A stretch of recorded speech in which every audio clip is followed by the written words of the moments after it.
저는 중학교 3학년 때 예수님을 만났습니다. 예수님을 만나기 전까지 그래도 교회는 다녔습니다. 모태신앙으로 태어났기 때문입니다. 어머니께서 계속적으로 저를 교회 데리고 다니셨고, 또 뭔지 모를 상황으로 꾸준하게 계속 교회에 가게 되었어요. 초등학교 3학년이 기억이 납니다. 교회에 가기 싫어서 엄청나게 발버둥을 쳤어요. 눈에 보이지도 않는 하나님을 내가 왜 믿어야 되지? 대체 내가 왜 교회에 가야 되지? 어머니께서 데리고 가니까 갈 수밖에 없었습니다. 그래도 교회가 너무 싫은 거예요. 너무 싫었어요. 초등부 부서 예배로 갔는데 가기 싫어서 어머니는 이제 어른 예배로 가시고, 저는 그 초등부 예배실 밖에 있는 화장실 변기에 앉아서 1시간 30분을 버텼어요. 예배에 너무 가기 싫었거든요. 그 안에서 아무것도 안 하고, 그때는 이제 핸드폰이나 그런 게 없었으니까 안에서 그냥 혼자 멍하니 앉아 있다가 아이들이 끝나는 소리가 나면 아무렇지도 않게 화장실 밖으로 나와서 예배를 드린 척을 했습니다. 저는 정말로 교회가 싫었어요. 그리고 목사님들도 너무 싫었어요. 누군지 알지도 못하는데 계속 저에게 가르치니까요. 그런데도 신기했습니다. 이상하게도 교회는 어떻게든 계속 가게 된 거예요. 몰랐습니다. 왜 계속 나는 교회와 연결이 되는지. 중학교 1학년이 되었습니다. 하필 담임선생님이 예수님을 믿는 크리스찬이셨어요. 그때 한창 여러 가지로 교회가 처음으로 이제 크게 욕을 먹기 시작할 때인데, 선생님께서는 잘못된 사상과 이념으로 물든 학교에서 성경적 관점을 저에게 알려주셨습니다. 그것조차 신기했습니다. 왜 계속 나는 예수님이라는 단어가 내 귀에 들리지? 그토록 싫은데 왜 자꾸 예수님이란 분이 내 앞을 지나가지? 그 후에도 쭉 예수님을 만나게 되는 중학교 3학년까지 이상하게도 교회와 예수님이라는 단어는 저에게 계속 제 주변을 맴돌더라고요. 그때는 몰랐는데 이제는 압니다. 교회를 우연적으로 가게 된 것도 아니고 제가 선택해서도 가게 된 것도 아니에요. 하나님의 은혜가 저를 따라온 것입니다. 여러분, 사실 이 설교를 듣고 있는 여러분, 이 자리에서도 우리가 이 자리에서 예배를 드리는 것도 무엇으로 설명이 가능합니까? 하나님의 은혜로만 가능해요. 여전히 나를 버리지 않고 이곳 교회까지 인도해 주시는 하나님의 전적인 은혜입니다. 유대인들에게 물어보면 성경에서 가장 강력한 능력을 행한 인물 중 하나는 단연 엘리야라고 말을 합니다. 엘리야는 유대인에게 굉장히 특별한 존재예요. 선지자인과 동시에 죽음을 보지 않은 인물입니다. 유대인의 시점으로는 아직도 엘리야는 그래서 살아있는 존재예요. 그래서 마지막 때에 다시 나타날 인물로 유대인들은 생각을 하고 있습니다. 엘리야가. 말라기 4장 제가 읽어드리도록 하겠습니다. 보라, 여호와의 크고 두려운 날이 이르기 전에 내가 선지자 엘리야를 너희에게 보내리니. 우리는 이 말씀이 예수님으로 인해서 세례 요한인 걸 압니다. 엘리야를 보낸다고 하셨으니까. 하지만 유대인들은 아직 자신들의 메시아가 오지 않았습니다. 그래서 메시아가 나타나기 전에 살아있는 엘리야가 실제적으로 먼저 올 줄 지금도 생각을 하고 있어요. 몇몇 유대인들에게는 의식이 있습니다. 그 중 하나가 하나님께서 아브라함을 부르시고 8일 만에 할례를 행하시라고 명령을 하는데, 남자아이가 태어나서 8일째 되던 날 이 할례를 받게 될 때 엘리야의 의자까지 마련을 합니다. 유대인들이. 엘리야가 그 할례에 영적으로 참석을 한다고 그들은 믿고 있어요. 그럴 정도로 엘리야는 대단한 능력을 가진 사람입니다. 엘리야는 기도로 3년 반의 가뭄을 끝내는 폭우를 일으켰고 왕의 마차보다 더 빠르게 달리기까지 했습니다. 특별히 우리가 잘 아는 사건이 하나 있죠. 불을 내려주소서. 갈멜산에서 하나님을 대적하는 바알과 아세라 선지자 850명과 싸워서 하늘에서 불을 내리기까지 합니다. 시간상 간략하게 말씀을 드리자면 850명의 가짜 선지자들과 엘리야가 누구의 신이 진짜 신이냐 하고 불을 내리는 내기를 해요.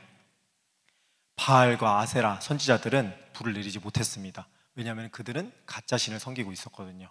하지만 참 신을 섬기는, 하나님을 섬기는 엘리야는 불을 내리게 됩니다. 열왕기상 18장입니다. 18장 38절. 이에 여호와의 불이 내려서 번제물과 나무와 돌과 흙을 태우고 또 도랑에 물을 핥은지라. 여러분, 엘리야가 내린 불은 일반 우리가 알고 있는 그 불이 아니었습니다. 여러분, 보통 불은 돌을 태울 수 없습니다. 흙도 태우지 못합니다. 물은 더더욱 끄지 못해요. 그러나 그 불은 이 세상에 있는 불이 아니기에 돌과 흙 그리고 물까지 태워버린 것입니다. 한두 방울의 물이 아니에요. 도랑에 있는 물을 한순간에 태워버렸습니다. 이처럼 엘리야는 세상에서 없는 불을 끌어내릴 정도의 강력한 능력을 갖고 있었어요. 그런 엘리야가 오늘 말씀에는 어떻게 나타날까요? 이세벨이라는 왕비 한마디에 벌벌 떨어요. 사람이 가지고 있는 불이 아닌 하나님의 불을 내리기까지 했는데 고작 한 사람의 말에 두려워서 도망을 갑니다. 처음에 도망을 갈 때는 영적으로만 지쳤어요. 두려움으로. 그러나 그 다음은 육신 또한 지치기 시작했습니다. 19장 제가 읽어드릴게요. 19장 3절. 그가 이 형편을 보고 일어나 자기의 생명을 위해 도망하여 유다에 속한 브엘세바에 이르러 자기의 사환을 그곳에 머물게 하고, 이때 엘리야가 있는 지역에서 도망간 브엘세바라는 지역까지의 거리가 약 150km였습니다. 고대 시대의 도로를 감안하면 170에서 180km예요. 도망하는 사람들이 도망할 때 천천히 도망하나요? 아니면 뒤도 돌아보지 않고 빨리 가나요? 잡히기도 전에 뒤도 돌아보지 않고 도망을 후다닥 갑니다. 그 짧은 시간에 엘리야가 180km가 되는 거리를 쉬지도 않고 불이 나게 도망을 친 거예요. 그러니까 당연히 육신적으로 지칠 수밖에 없는 것입니다. 여러분, 신앙생활을 할 때 지칠 때가 있나요? 없나요? 없다고 한다면 그것은 아직 조직의 쓴맛을 보기 전입니다. 지칠 때가 있어요. 한 번이 아니라 여러 번 있습니다. 신앙생활을 하신 분이라면 공감이 가실 것입니다. 이 엘리야는 번아웃의 정도가 선을 넘었어요. 그래서 하나님께 어떻게 고백하죠? 죽여달라고 고백을 합니다. 4절 제가 읽도록 하겠습니다.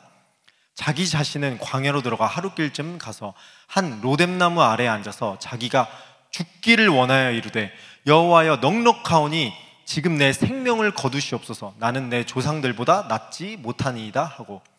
여러분, 우리도 그럴 때 있잖아요. 너무 힘들면 어떤 말이 먼저 나와요? 죽겠다, 죽고 싶다 라는 말이 나옵니다. 차라리 죽었으면 좋겠다, 그냥 다 끝났으면 좋겠다. 엘리야도 똑같았습니다. 하나님의 사람이라고 다른 것이 아닙니다. 강력한 능력을 행한다고 다른 것이 아니에요. 똑같았습니다. 그래서 성경은 이렇게 얘기합니다. 야고보서에 엘리야는 우리와 성정이 같은 사람이로되 우리와 다를 것이 없다는 뜻입니다. 이렇게 엘리야가 고백한 거예요. 죽고 싶다. 하나님, 차라리 죽었으면 좋겠어요. 아니, 하나님 차라리 죽여주세요. 저는 여기까지인가 봐요. 그냥 죽여주세요. 저도 삶을 돌아보면 나 진짜 여기까지인가? 더 이상 갈 수 없나? 라는 생각이 든 적이 참 많이 있어요. 특별히 한 번은 한국에서 이제 종이 되기 위해서 준비를 하고 있었는데, 그때 제가 영적으로 엄청나게 많이 배운 분이 한 분 계세요. 기도를 정말 많이 하고 있는 분이었는데 그분이 계셨던 교회는 정말 뜨거운 교회였어요. 그 교회에 제가 오랫동안 다녔는데 실제로 병자가 눈앞에서 치료가 되고 기적이 날마다 일어나는 거예요. 목사님은 물론이고 성도님들이 기도를 얼마나 많이 하는지 하나님께서 쓰시는 그 기적이 보입니다. 실제로 아프리카의 목사님께서 선교를 가면 구름이 해를 가릴 정도의 그런 기적이 일어나더라고요. 어느 날 제가 영적으로 많이 배웠던 분이 갑자기 저에게 차가운 목소리로 이렇게 말씀하셨습니다. 너는 이곳에 그만 왔으면 좋겠어. 제 이유를 물어봤어요. 그러나 저에게 돌아오는 것은 그냥 하나님이 그렇게 하래 라는 답변뿐이었습니다. 여러분, 그곳은 엄청나게 기도를 하는 곳이었어요. 살아있는 곳이었어요. 하나님께서 역사하는 것이 보이는 교회였습니다. 그런 곳에 저보고 더 이상 오지 말래요. 다른 사람도 아니고 누구가요? 하나님께서요. 머릿속에 패닉이 오기 시작했어요. 나는 안 되나? 나는 버림받았나? 그때부터 기도를 하러 갈 곳이 없는 거예요. 기도라도 해야지 하나님께 묻기라도 하는데 집에서는 부르짖기가 힘들잖아요. 그때부터 상실감 때문인지 좌절감 때문인지 몸과 마음에서 모든 힘이 빠지기 시작했습니다. 나는 하나님께 버림받았다. 이제 종이 되기 위해서 신학교에 막 들어갔는데 역시 나는 종이 될 그릇이 아니었나 봐. 목사는 더 멋지고 좋고 훌륭한 사람이 해야 되나 봐. 제 삶이 점점 피폐해지기 시작했습니다. 하나님께서 역사하는 그곳에 오지 말라고 했으니까요. 누가? 하나님께서. 부르짖어서 기도할 수 있는 것이 허락되지가 않았어요. 그때부터 아무것도 되지 않았습니다. 어떤 것도 회복되지 않았어요. 말도 안 되는 자책까지 되더라고요.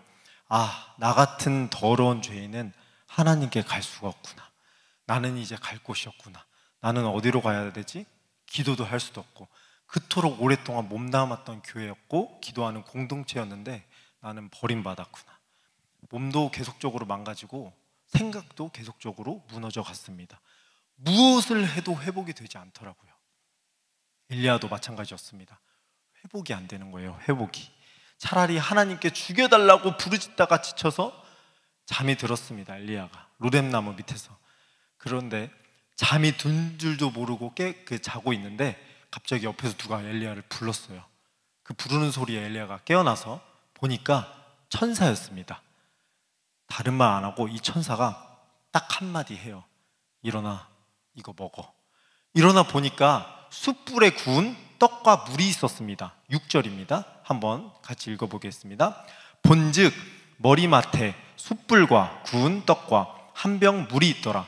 여러분 한번 상상해 보세요. 좀 웃겨요. 엘리야는 옆에서 자고 있는데 천사가 옆에서 불을 지펴요.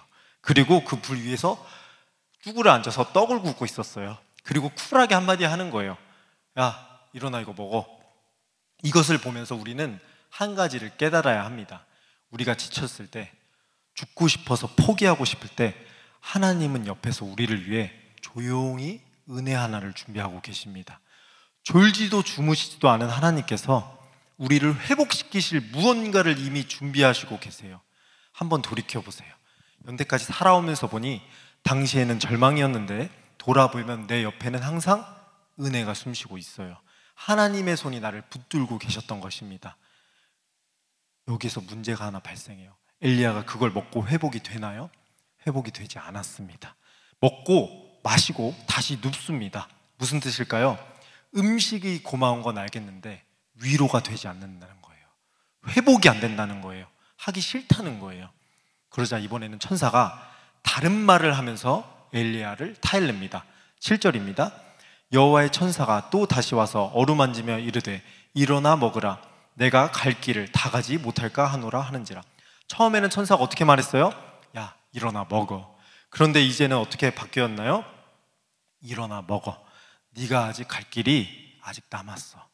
사명이 다시금 각인이 된 것입니다. 아, 그렇지. 나 하나님의 일을 하는 사람이었지. 나 하나님의 사람이지. 아직 갈 길이 많이 남았지. 그때 엘리야의 정신이 번쩍 들었어요. 단순히 일어나서 음식물을 먹을 때에는 위로가 되지 않았습니다. 하지만 자신에게 맡기신 사명이 각인이 되니까 엘리야의 눈빛이 바뀌기 시작했어요. 우리 또한 마찬가지입니다. 정말 못할 것 같을 때, 일어날 힘이 없을 때 하나님은 신기하게도 책망을 하지 않으세요. 평소에는 그거 아니야, 그렇게 하면 안 돼 라고 말하는 엄한 분 같은데 우리가 일어나지 못할 때에는 하나님께서 타일르시고 어루만져 주십니다. 여러분, 우리가 가야 할 길, 그 사명을 안다면 쓰러지고 넘어진 상황에서도 영적인 회복이 시작이 됩니다. 그것이 바로 은혜입니다. 이에 일어나 먹고 마시고 그 음식물의 힘을 의지하여 하나님은 엘리야를 은혜로 회복시키셨습니다. 옆에서 조용히 기다려주시고 먹이시는 은혜를 준비해 주신 겁니다. 몸도 마음도 무너진 마음으로 지내고 있는데 어느 분께서 저에게 자주 가시는 기도원을 하나 추천해 주셨습니다. 특별 집회가 있는데 한번 가보라고, 되게 좋다고. 그때 기도원이 마음에 제 귀에 들어왔을 때 어땠을까요? 제가 당장 가보겠습니다 했을까요? 가기 싫었습니다. 하나님과 관계가 끊어졌는데 무슨 기도원이냐. 기도원이라고 되겠어? 다 똑같지 뭐. 난 어차피 하나님한테 버림받았는데. 다 무너져서 죽어가는 제 스스로에게 자책을 하기 시작했어요. 그런데 기도원 이름을 들어보니 평소에 저희 외숙모께서 자주 말씀하시던 기도원인 거예요. 여러분, 저는 한국에 있는 모든 기도원을 거의 다 가봤습니다. 가서 기도도 해보고 금식도 해보고 하나님을 부르지도 봤는데 유독 그 기도원은 제가 안 간 기도원이에요. 숙모가 저에게 말씀을 이렇게 해주신 기억이 납니다. 숙모가 자주 가는 기도원인데 시간이 되면 꼭 한번 가봐. 되게 좋아. 지푸라기라도 한번 잡아볼까 하는 심정으로 그 기도원을 찾았습니다. 기도원을 갔어요. 아직도 잊혀지지가 않습니다. 기도원에 앉을 자리가 없는 거예요. 여러분, 앉은 그 자리에 앉을 때도 앞바다리 말고 더 좁게 이렇게 모아서 앉는 그 자세 있잖아요. 그렇게 앉게 된 거예요. 마음은 불편한데 몸까지 불편해요. 찬양이 시작하고 설교를 듣고 기도를 하는데 어떠한 감동도 은혜도 제게 느껴지지가 않는 거예요. 회복이 안 돼요. 회복이. 괜히 왔다. 하긴 어차피 나는 하나님께서 버리시는 인생인데 여기 온다고 뭐가 달라지겠어? 다 똑같지 뭐. 하루가 지나고 이틀이 지나고 아무런 변화가 없었어요. 그렇게 시간이 지나서 또 무표정으로 그 기도원에 가서 2층 끝에서 조용히 이렇게 앉아 있는데 찬양을 하고 불만이 가득함으로 설교 비판을 하고 설교 후에 찬양을 다시 마지막으로 하는데 갑자기 이런 찬양이 들리기 시작했습니다. 나의 주, 나의 하나님이여, 주를 경배합니다. 주 사랑하는 나의 마음을 주께서 아시나이다. 나의 주, 나의 하나님이여, 주를 경배합니다. 주 사랑하는 나의 마음을 주께서 아시나이다. 깨뜨릴 옥합 내게 없으며 주께 드릴 향이 없지만 하나님 형상대로 날 빚으사 새 영을 내게 부어주소서. 마음속으로 생각했어요. 저거 다 거짓말이야. 하나님은 내가 하나님을 사랑하는 것을 모르셔. 나의 마음을 모르셔. 그분은 이유도 모르고 버려진 내 마음은 그분이 어떻게 하실까? 내 모습은 지금 보고 계실까? 그럴 리가 없어. 그렇게 한숨을 쉬고 있는데 다음 가사가 들리기 시작했습니다. 고통 속에 방황하는 내 마음 주께로 갈 수 없지만 저항할 수 없는 그 은혜로 주님의 길을 걷게 하소서. 찬양 가사를 따라 부르는데 머릿속에서 갑자기 온갖 필름들이 다 지나가는 거예요. 제 이야기인 거예요. 고통 속에 방황하는 제 모습이 하나님께 가고 싶은데 안 가져요. 왜 버려진지도 모르겠고 왜 나에게 그런 거절을 하신지도 모르겠고 이유 없이 고통 속에 방황하는 그 상황 속에 차라리 죽고 싶었어요. 모든 필름이 이렇게 지나가는데 마지막에 찬양 가사를 따라 불렀습니다. 저항할 수 없는 그 은혜로 주님의 길을 걷게 하소서. 그동안 가지고 있던 속상함과 억울함, 답답함이 터져나오기 시작했습니다. 주변 사람들을 신경 쓰지 않고 그때부터 통곡을 하기 시작했어요. 하나님, 저 고통스러워요. 하나님께로 가고 싶은데 도저히 마음이 안 돼요. 그런데 주님, 제 의지로는 안 되는 것 같아요. 도저히 안 돼요. 제가 금식도 해보고 기도도 해보고 다 해봤는데 안 돼요. 저 버림받은 거 맞아요? 하나님, 저 끝났나요? 하나님, 그러나 저항할 수 없는 그 은혜가 있으니 제발 저 천국 끝자락이라도 좋으니 주님의 길을 끝까지 걷게 해주세요. 도와주세요. 그때였습니다. 마음에 갑자기 강한 감동이 하나 찾아왔어요. 내가 너 안 버렸어. 너 끝났다고 내가 안 했어. 내가 너 사용할 거야. 한참을 통곡을 하고 주변을 보니까 새벽이더라고요. 2, 3시경. 그리고 신기하게 갑자기 새로운 힘이 생기고 모든 것이 회복되기 시작했습니다. 하나님께서 나와 함께 계신 것을 들은 것 뿐인데 세상이 다르게 보이더라고요. 먹은 것도 없어요. 근데 몸에서 힘이 나기 시작했습니다. 그때부터 제 인생의 모토, 동기죠. 하나가 생겼는데 저항할 수 없는 은혜가 되었습니다. 저의 어떠한 노력과 의지로는 되지 않는데 하나님의 일방적인 그 은혜가 저를 구렁텅이에서 멱살을 잡고 이끄시더라고요. 저는 아직도 이 찬양을 웬만해서는 부르지 않아요. 제 주변 사람들은 다 압니다. 혹여나 이 찬양이 나오면 제가 바로 돌려버려요. 이 찬양을 들으면 그때가 다시 생각나서 아무것도 못하고 주저앉게 되거든요. 여러분, 은혜라는 것은 일방적으로 나에게 다가오는 거예요. 내가 무엇을 잘해서 다가오는 것도 아니고 내가 잘나서 다가오는 것도 아닙니다. 그러니 여러분 포기하지 마세요. 은혜는 여전히 여러분을 따라오고 있습니다. 저처럼 넘어져도 그분의 은혜가 따라오고 있기에 다시 일어날 수 있는 거예요. 저같이 낙심되고 절망으로 가득한 사람이 새롭게 회복돼서 일어날 힘을 얻는 것, 죽어야 할 사람이 죽지 않고 하나님을 위해 살게 되는 것, 죽기를 구한 엘리야가 가야 할 길을 알게 되는 것, 이것이 은혜입니다. 이 이야기만 하고 설교를 마치겠습니다. 신학교에 다닐 때 한국인 교수님이 한 분 계셨어요. 미국 신학교에서 한국인이 교수를 하는 것만으로도 정말 대단하잖아요. 그 교수님이 선교학 교수님이셨습니다. 선교지에서 오랫동안 사역을 하시고 신학교에서 학생들을 가르치고 계셨어요. 근데 그분이 저를 되게 이뻐해 주셨어요. 저는 그분 수업 시간에 대답 몇 번 했을 뿐인데 모든 추천서를 그분이 써주실 만큼 저를 다 도와주셨습니다. 한 번은 수업 시간에 교수님께서 자신의 이야기를 하나 해주시는 거예요. 선교를 하기 전에, 선교사가 되기 전에 20살부터 러시아권 선교사가 되기로 기도하셨대요. 선교를 위해 10년 동안 선교학을 배우고 여러 가지 언어를 배우면서 잘 준비하셨다고 합니다. 20살 때부터 30살까지 10년의 훈련을 받고 드디어 카자흐스탄 선교사로 파송을 받게 되었어요.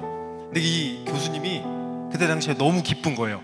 와, 나 10년 동안 선교학 열심히 공부했어. 10년 동안 언어도 다 배웠고 언어를 몇 개를 하셨거든요. 자신의 헌신과 노력이 이제야 열매를 맺는 것 같아서 자신이 너무 자랑스러웠대요. 그 순간 갑자기 하나님께서 그 교수님의 마음속에 두렵고 떨림으로 이렇게 말씀하셨답니다. 너 그거 네가 한 거 아니야. 나의 은혜 때문이야. 네가 헌신한 거, 준비할 수 있었던 거 다 나의 은혜야. 너를 부른 것도 나고 너를 보낸 것도 나야. 그렇게 마음속에 감동을 받고 너무나도 부끄러워서 곧장 엎드려서 그 자리에서 통곡을 하셨대요. 하나님께 교만했다며 죄송하다고 기도하다가 그때 하나님께서 주시는 그 감동을 일기장에 기록하셨어요. 그리고 훗날 그 일기장에 쓰신 글을 찬양으로 만드셨습니다. 그 찬양이 쓰신 가사가 이렇습니다. 나를 지으신 이가 하나님, 나를 부르신 이가 하나님, 나를 보내신 이도 하나님, 나의 나된 것은 다 하나님의 은혜라. 나의 달려갈 길 다 가도록, 나의 마지막 호흡 다 하도록 나로 그 십자가 품게 하시니 나의 나된 것은 다 하나님의 은혜라. 한량없는 은혜, 갚을 길 없는 은혜, 내 삶을 에워싸는 하나님의 은혜, 나 주저함 없이 그 땅을 밟음도 나를 붙드시는 하나님의 은혜, 나를 붙드시는 하나님의 은혜. 얼마 전에도 어떤 일이 있어서 교수님께 연락을 드렸는데 여전히 은혜만 이야기하시더라고요. 우리로 그의 은혜를 힘입어 의롭다 하심을 얻어 영생의 소망을 따라 상속자가 되게 하려 하심이라. 말씀을 정리하겠습니다.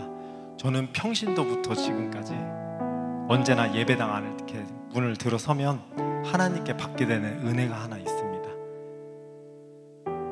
그 은혜는 찬양이 좋아서도 아니고 설교가 은혜로워서도 아니고 교회 시설이 좋거나 좋은 성도가 있기 때문에 은혜를 받는 것이 아닙니다. 예배당에 나를 위한 자리가 있다는 그 사실이 가장 큰 은혜더라고요. 아, 나 같은 놈도 앉을 자리가 있구나. 다른 사람이 앉을 수도 있고 내 안에 있는 더러움으로 인해서 이 자리가 허락되지 않을 수도 있는데 기어이 하나님께서 내 자리를 남겨주셨구나. 여러분, 의자가 있기에 자리에 앉을 수 있는 것이 아닙니다.